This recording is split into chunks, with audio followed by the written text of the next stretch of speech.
Olá a todos! Vamos iniciar agora o nosso segundo módulo de Biologia do curso preparatório para o Enem e nesse primeiro capítulo iremos estudar sobre a classificação biológica dos seres vivos. A área da biologia responsável por estudar e organizar a grande diversidade de todos os seres vivos é a sistemática. Mais precisamente, a taxonomia, que é a área da sistemática, que trata da classificação e também da nomenclatura de todos os seres vivos. Organizar os seres vivos em grupos diferentes é muito importante para podermos compreender as características individuais de cada um e também as características em comum entre eles, devido à grande biodiversidade que existe no planeta Terra. Para que vocês possam ter uma dimensão da grande biodiversidade que existe, só de insetos há cerca de 950 mil espécies catalogadas, de protozoários 40 mil, de plantas 290 mil, de algas 27 mil, de fungos 70 mil, de bactérias 5 mil, de vírus cerca de 1.000 e animais cerca de 280 mil espécies. Portanto, vejam a importância de poder classificar e organizar todos esses seres vivos. Uma das primeiras tentativas de se classificar os seres vivos foi feita por Aristóteles, que por isso mesmo ficou conhecido como o pai da zoologia. Aristóteles dividia os animais em dois grandes grupos, que seriam aqueles com sangue vermelho e aqueles sem sangue vermelho. Essa classificação dele serviu de base para que mais à frente dividissem os animais em dois grupos, vertebrados e invertebrados. Essa classificação de Aristóteles perdurou por cerca de 2000 anos. Já na metade do século XVII, John Ray ele foi responsável por catalogar e dispor de forma sistemática todos os organismos do mundo na época conhecidos. Ele também foi o primeiro a usar o termo espécie para designar seres com características bem semelhantes entre si. Porém, o seu sistema de classificação era considerado artificial, isso porque ele considerava apenas semelhanças anatômicas e não relações mais internas e evolutivas que são utilizadas hoje em dia.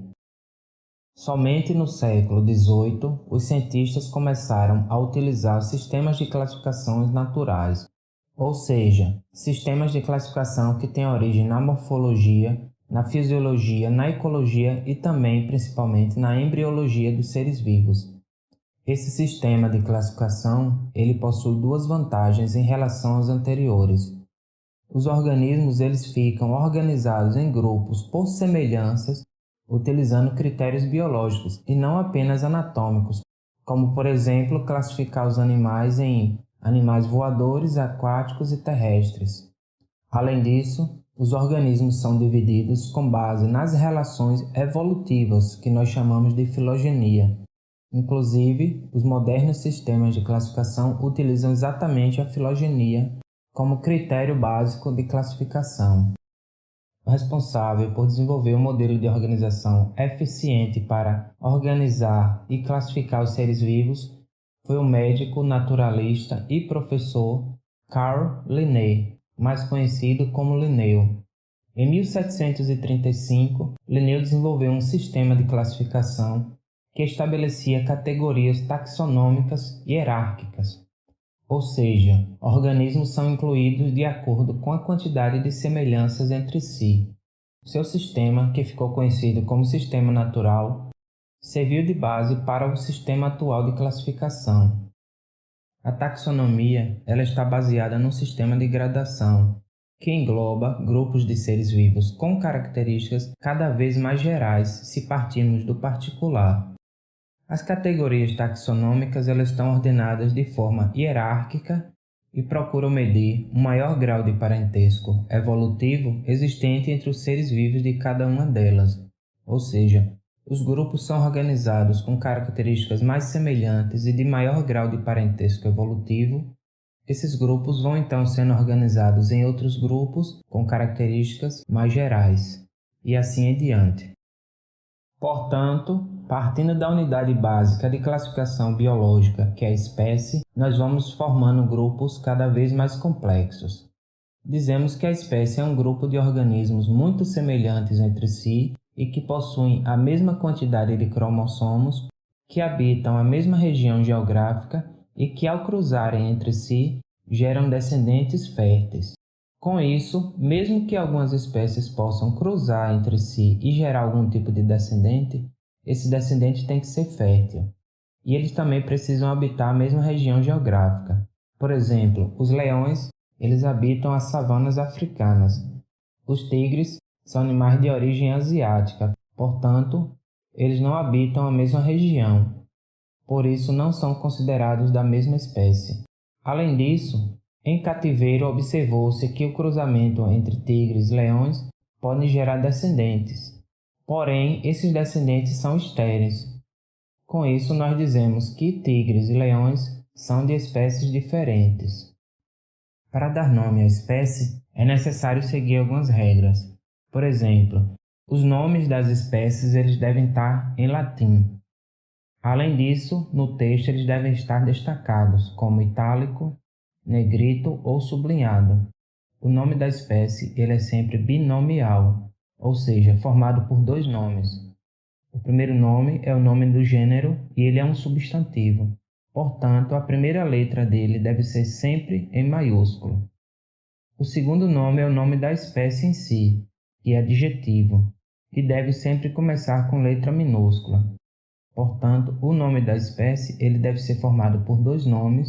O primeiro é um substantivo, que representa o gênero, e o segundo representa a espécie dentro desse gênero. O primeiro começando com letra maiúscula e o segundo com letra minúscula. Por exemplo, o nome da nossa espécie é Homo sapiens.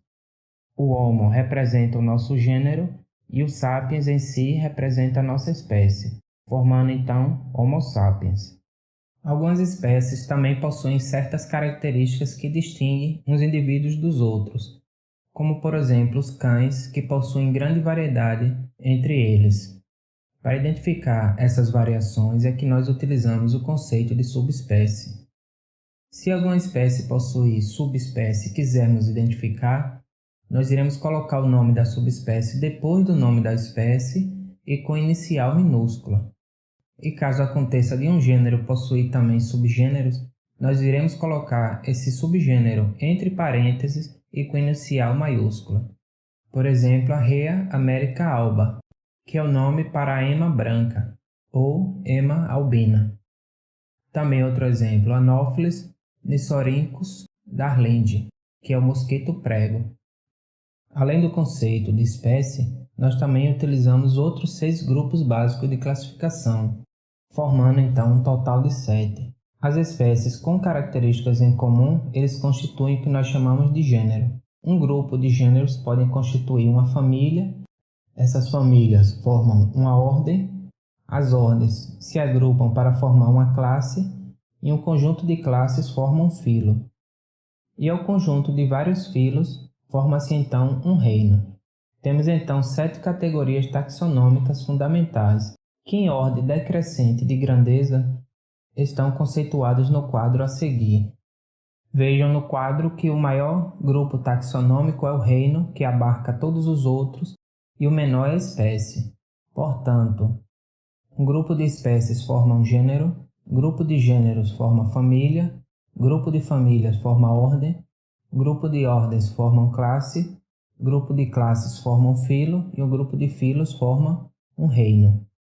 Uma técnica simples para decorar todos esses grupos, do mais complexo, que é o reino, até o mais simples, que é a espécie, é lembrar da palavra reficofage. Re de reino, fi de filo, C de classe, O de ordem, Fá de família, G de gênero e E de espécie. Vamos ver agora como podemos classificar o cão doméstico em relação a outros seres vivos, começando então pelos mais simples, que é a espécie. Então, temos a espécie do cão doméstico, que é conhecido como canis familiares. O cão doméstico ele possui características que o tornam semelhantes aos lobos. Ambos pertencem ao mesmo gênero, que é o gênero Canis. Então, nós temos no segundo grupo do gênero, o cão e o lobo. Além disso, tanto o cão quanto o lobo eles possuem características que o tornam semelhantes às raposas. Eles então podem ser agrupados numa mesma família, a família Canidae. Temos o cão, o lobo e a raposa na mesma família. Aumentando a categoria taxonômica, eles possuem características na sua alimentação que o tornam semelhante aos ursos. Então, podemos agrupar ambos na mesma ordem, a ordem carnívora.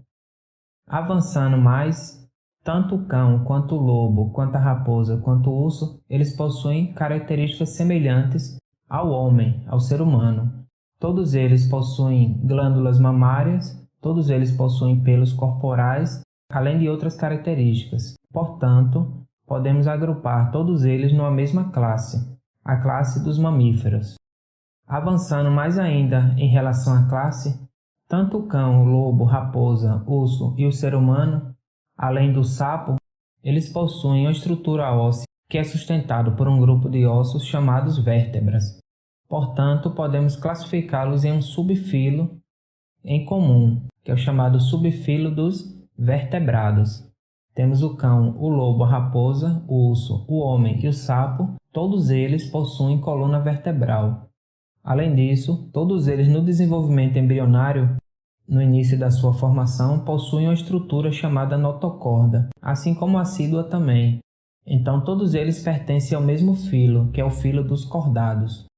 E por fim, tanto o cão, quanto o lobo, quanto a raposa, quanto o urso, o ser humano, o sapo e a assídua, eles possuem alguma característica em comum também com as baratas. Todos eles, então, podem ser agrupados num único reino, que é o reino animal. Vejam, portanto, que quanto menor o grupo taxonômico, menor é o número de espécies que pertencem a esse grupo, porém, o grau de parentesco entre eles é maior. Quanto mais avançamos nos grupos maiores, o número de espécies vai aumentando, porém o grau de parentesco vai diminuindo entre essas espécies.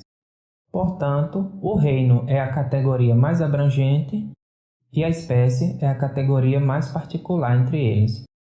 Vamos ver dois exemplos de espécies bem distintas uma da outra e os grupos taxonômicos aos quais eles pertencem.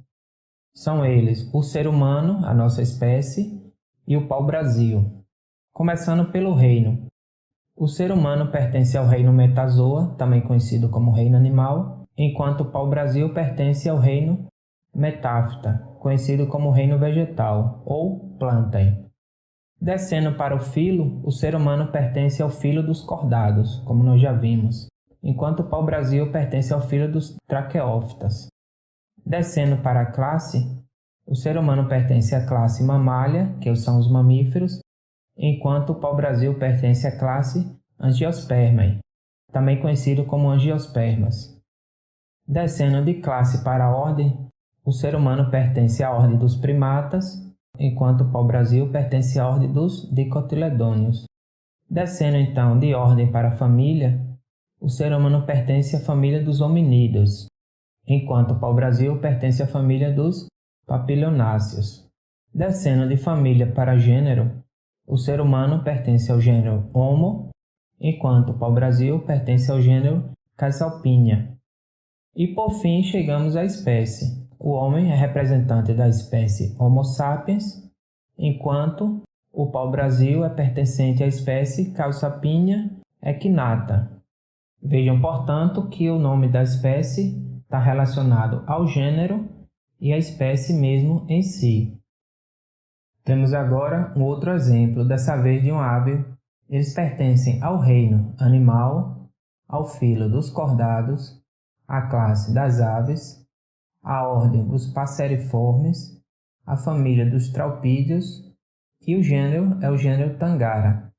O gênero Tangara SP, o SP significa espécie, já que há várias espécies do mesmo gênero. Veja, por exemplo, que há o Tangara cyanocéfala, o Tangara saiaca, o Tangara palmarum, o Tangara celedon e o Tangara cyanoventris. Todos eles espécies distintas que pertencem ao mesmo gênero. Gênero Tangara, a família Traupídea, a ordem dos passeriformes, a classe das aves, ao filo dos cordados e ao reino animal. Em relação à ordem mais abrangente, que é o reino, veremos rapidamente um pouco de cada um dos 5 reinos que iremos estudar ao longo do nosso curso. Primeiro, o reino Monera. O reino Monera compreende as bactérias, cianobactérias e as arqueobactérias. Todos eles são seres auto- ou heterotróficos. Auto quer dizer produzem seu próprio alimento, que são as cianobactérias, ou heterotróficos, que são as bactérias e as árqueas. Todos eles são unicelulares.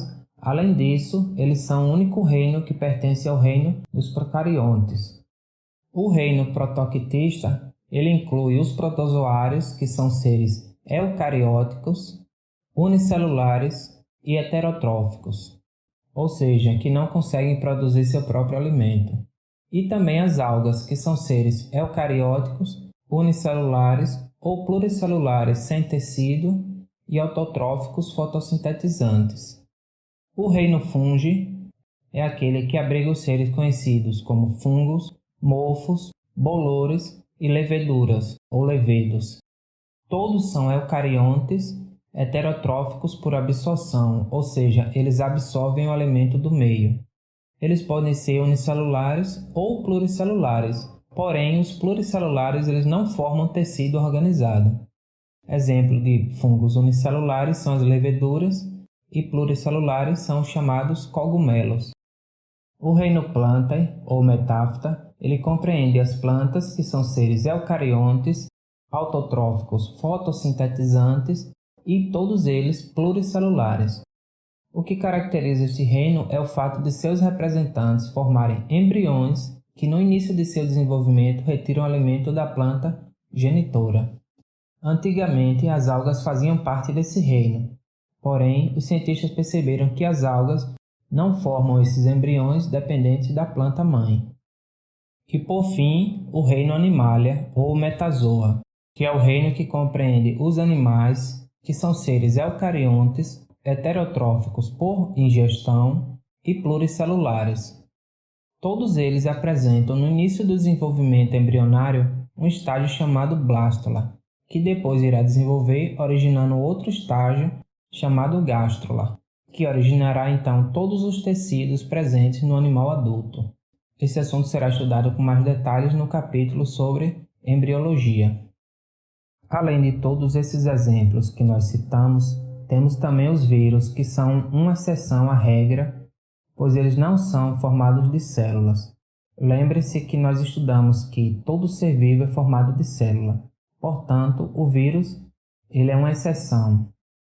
Os vírus eles são constituídos por uma cápsula de proteína que envolve seu material genético, DNA ou RNA, e, portanto, como eles não possuem ribossomos, outras estruturas que possam auxiliá-lo a produzir suas proteínas e substâncias, então eles precisam parasitar outras células para que essas células possam trabalhar para elas, gerando cópias de si mesmo. Portanto, os vírus são um grupo à parte, sem reino. Iremos estudá-lo com mais detalhe no final do nosso curso. Fazendo um resumo geral em relação aos 5 reinos, nós temos que, em relação ao número de células, o reino Monera são todos unicelulares, o reino Protista podem ser unicelulares ou pluricelulares, no caso das algas, o reino Fungi também pode ser uni- ou pluricelular, já as plantas e os animais são todos pluricelulares. Em relação à presença da parede celular, ela está presente no reino Monera, no reino Protista ele está presente na maioria das algas e ausente nos protozoários. Ele está presente nos fungos e também nas plantas, e é ausente nos animais. Em relação ao envoltório nuclear, que nós chamamos de núcleo, ele está ausente no reino Monera e está presente em todos os outros reinos. Ou seja, o reino Monera, por ser formado de células procariontes, não possui núcleo. Todos os demais seres dos outros reinos são todos eucariontes. Em relação à nutrição, o reino Monera pode ser heterotrófos ou autótrofos. Os autótrofos são as cianobactérias. Os heterótrofos são as bactérias e as árqueas. O reino Protista pode ser heterótrofos ou autótrofos. Os heterótrofos são os protozoários e os autótrofos, as algas. Todos os fungos são heterótrofos por absorção, todas as plantas são autótrofos, todas as plantas produzem seu próprio alimento e todos os animais são heterótrofos por ingestão. Em relação à reprodução, todos os 5 reinos podem apresentar os 2 tipos de reprodução. Porém, no reino Monera, a reprodução assexuada ela é mais frequente. Vejamos agora como funciona a sistemática moderna. A sistemática moderna ela leva em consideração os princípios evolutivos das espécies. A filogenética, que nós chamamos de cladística, é o método de classificar que considera a evolução e não a semelhança entre os seres vivos. Ela surgiu e se desenvolveu principalmente depois da descoberta do DNA e das pesquisas genéticas. A cladística ela desenvolve cladogramas, que são estruturas que servem para representar as relações filogenéticas entre os seres vivos. A cladogênese é a ruptura com a população original de um indivíduo. Por exemplo, quando alguns indivíduos da mesma espécie se separam da população original. Com o tempo, promovendo o que nós chamamos de anagênese, que é a alteração genética das características no mesmo indivíduo, ocorrerá uma grande variação entre as 2 populações, chegando ao ponto que possa ocorrer, inclusive, formação de novas espécies. Os eventos cladogenéticos podem ser formados por barreiras geográficas, mutações ou até mesmo derivas genéticas. Todos esses conceitos serão estudados com mais detalhes no capítulo sobre evolução. A cladística é responsável também por desenvolver as chamadas árvores filogenéticas, que são chamadas também de árvores evolutivas ou árvores da vida. Elas servem para ilustrar as relações de parentesco entre grupos de organismos que habitam o planeta. Para melhor explicar essa relação evolutiva entre eles, constrói-se um diagrama em forma de árvore, onde os troncos representam os ancestrais em comum, dos quais derivaram os diferentes grupos de seres vivos representados nos ramos. Então, cada ramo da árvore representa um ancestral comum que, por cladogênese, sofreu alteração, formando-se então outros grupos de seres. Observem o exemplo dessa árvore filogenética. Vocês podem pausar o vídeo e verificar. Os seres que ficam no tronco da árvore são aqueles ancestrais comuns a todos os outros seres vivos que ficam mais acima. Vejam que é um ramo para os fungos, outro para os animais, e no outro nós temos seres como as plantas e as algas. Vejam também que as plantas pertencem a um galho diferente das algas. Nesse outro modelo de árvore filogenética, os pontos em vermelho significam os ancestrais em comum e a divisão destes em 2 outras espécies. Por exemplo, as espécies E e F eles possuem um ancestral em comum, que é o ponto vermelho mais abaixo, que em determinado momento esse ancestral em comum se dividiu em 2 outras espécies. D ele compartilha um ancestral em comum com E e F. Porém, estes 2 últimos, E e F, eles são mais próximos em termos de parentesco do que D, já que eles possuem um ancestral em comum mais próximo. Chamamos de grupo monofilético ao grupo formado por todos os organismos que evoluíram de um único ancestral em comum. Todos eles e todos os seus descendentes estarão incluídos nesse grupo. Por exemplo, algas, briófitas, pteridófitas, gimnospermas e angiospermas, todos eles possuem um ancestral em comum, portanto, todos eles formam um grupo monofilético. Chamamos de grupo polifilético quando temos grupos de espécies que descendem de diferentes ancestrais, como por exemplo nessa árvore filogenética. Vejam que a linha e a linha C, eles descendem do mesmo ancestral que a linha. E B' C e B', eles descendem do mesmo ancestral B'. E vejam que tanto a linha quanto B' descendem do mesmo ancestral anterior, que é A, B e C. E por fim, chamamos de grupo parafilético se um grupo for resultante da exclusão de um ou mais grupos monofiléticos. Nesse exemplo, veja que os indivíduos do grupo 3 4 e 5, eles descendem de A', que é um ancestral em comum, que é descendente de A. E o grupo 1 e 2, eles descendem também de A. Porém, eles formam grupos distintos. Grupos monofiléticos foram separados. Portanto, o grupo que pertence a 1 e 2 é um grupo parafilético. Por fim, lembre-se que todos esses conteúdos que nós vimos nesse capítulo iremos estudar com mais detalhes. Os reinos, cada um dos reinos serão estudados individualmente e a parte de cladística será estudada também um pouco mais detalhada no capítulo sobre evolução. Não esqueçam de estudar também a apostila e resolver todos os exercícios. Nos vemos na próxima aula.